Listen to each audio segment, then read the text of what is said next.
Hello दोस्तों, कैसे हैं आप? आज की लव स्टोरी है मैं कभी अंधा था ही नहीं। एक अमीर लड़का था, उसे एक गरीब किसान की लड़की से प्यार हो गया।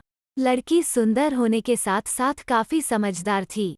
एक दिन जब लड़के ने उस लड़की को बताया कि वो उससे प्यार करता है और उससे शादी करना चाहता है, तो लड़की ने कुछ सोचने के बाद उस लड़के को शादी करने से इनकार कर दिया, क्योंकि वो गरीब परिवार से रिश्ता रखती थी।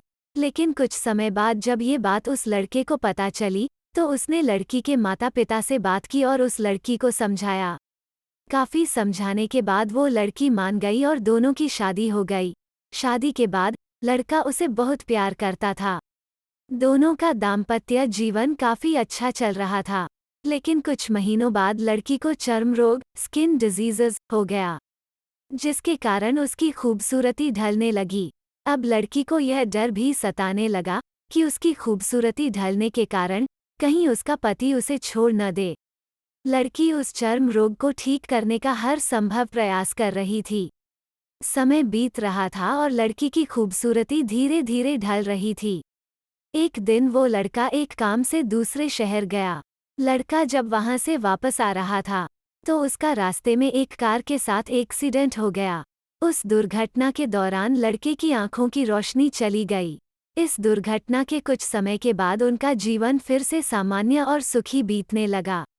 वो लड़की चर्मरोग की वजह से दिन प्रतिदिन कमजोर और बदसूरत होती गई। लेकिन पति अंधा होने के कारण उनका दाम्पत्य जीवन ठीक चलता रहा और दिखाई न देने के कारण वो लड़का उससे पहले की तरह प्यार करता रहा। कुछ सालों बाद बीमारी के कारण उस लड़की की मृत्यु हो गई।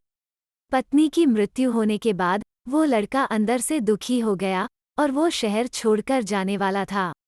तभी उसके पड़ोसी ने उसे सांत्वना देते हुए कहा, अब आप तो अपनी पत्नी के बिना अकेले पड़ जाएंगे। वो आपका काफी ख्याल रखती थी। अब आपका जीवन अंधकार में कैसे व्यतीत होगा? तब उस लड़के ने अपने पड़ोसी की ओर देखा और गहरी सांस लेते हुए कहा, मैं कभी अंधा था ही नहीं। लेकिन मैं यह सोचकर अंधे होने का नाटक करता रहा कि कहीं मेरी पत्नी को उसकी बीमारी और बदसूरती के कारण यह ना लगे कि मैं उससे प्यार नहीं करता।